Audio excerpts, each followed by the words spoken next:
Beats. My name is Blue. What's going on and shit?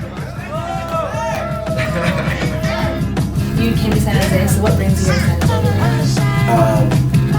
San Francisco. Told me to stop by. It was just in the wind. Alright, just what to do. Okay, and then you did 2 tracks off the Roots album. What was it like working with them and how I got over? It was pretty dope. It was good getting up with Black Thought, somebody that I like admired, you know what I mean, grew up listening to. So it was pretty cool just sitting there writing with him, you know what I mean, actually in the studio. I picked up a tuba and sat it back down. So the tuba didn't work out for you? I mean, it was cool just to pick it up. It was a tuba.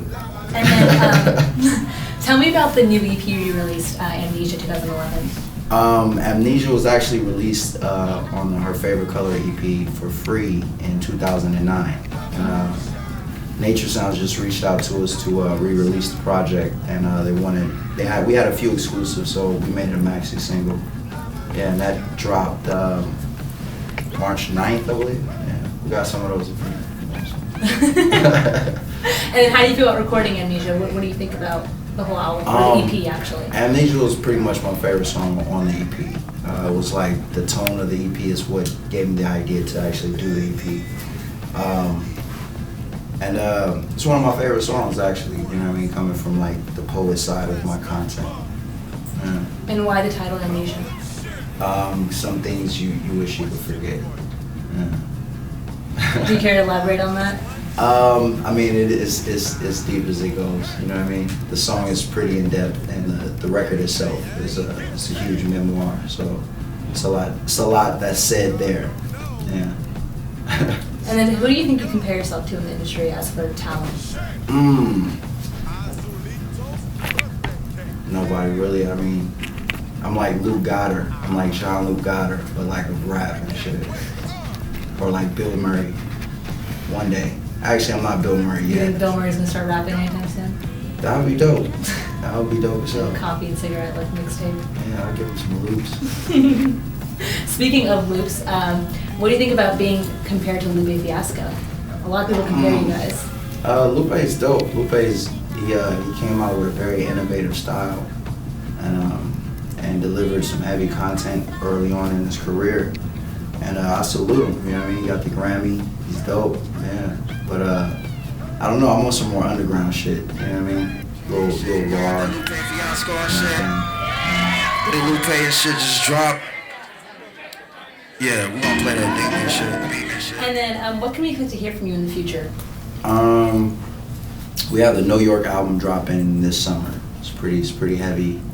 We're at some stages of trying to figure out how exactly we want to release it.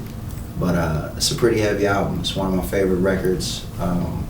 Reminds me of my first 3 records all in one. Below the Heavens, the Blue and Tarot Crass record, and the Blue and Mainframe Johnson & Johnson joint. And so you said that you were like doing underground music. Do you think that you're gonna hit the mainstream anytime soon? Well, being on Warner, it's like a situation where they kind of expect me to, but since it's under the subsidiary of Sire, it's like it's more experimental. They put out like the Talking Heads, you know what I mean?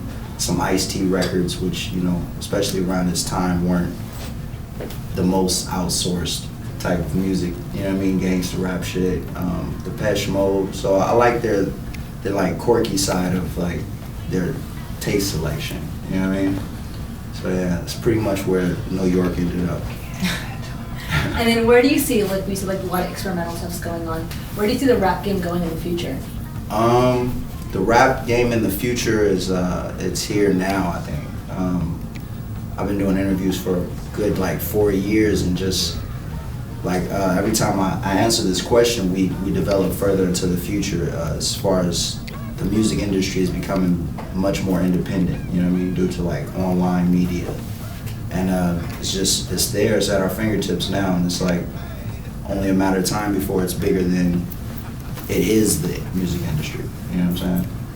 And then what do you think of new rappers coming out, like Tyler the Creator and things like that? Do you support Tyler the Creator and Odd Future? Definitely. Tyler the Creator did things early on in his career that rappers like take like years to do. You know what I mean? So it was dope to see somebody young access so much. You know what I mean? Coming from the small demographic. You know what I mean? Being able to branch out so far, so early out to London blazing. You know what I mean? It's good that that spirit is still there. And then who do you want to work with in the future? M.I.A. You look a little like her. But M.I.A. Primo. I like to work with Primo. And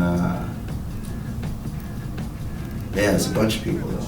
Yeah. What about as for male rappers? Would you want to collab with anyone that you haven't collabed with before? Nas. I like to do some stuff with Nas. Oh yeah? Yeah. Word, that's what's up. That and the Wu-Tang Clan. Oh yeah, the Wu-Tang. Big up. I got U-Goddess on a new album. I was about to get a Wu-Tang tattoo. Oh really? Yeah. How many tattoos do you have? None, but I was so amped. Yeah. And then, what do you think is your favorite record you ever recorded? Ever. That's so tough. Yeah. Let me guess one. I would say Buy Me Lunch. Buy Me Lunch? Yeah. Yeah. Word up. Buy Me Lunch, yeah. Why that one? Because it took us like 5 minutes to create the entire song. And it was like so much energy there, like innocent energy, you know what I mean? It was just dope, raw. Fuck around and lay that ass flat. Fuck a pay the bills. See, I've been all around the world and back jam. So niggas step back, sweet. Yeah, yeah.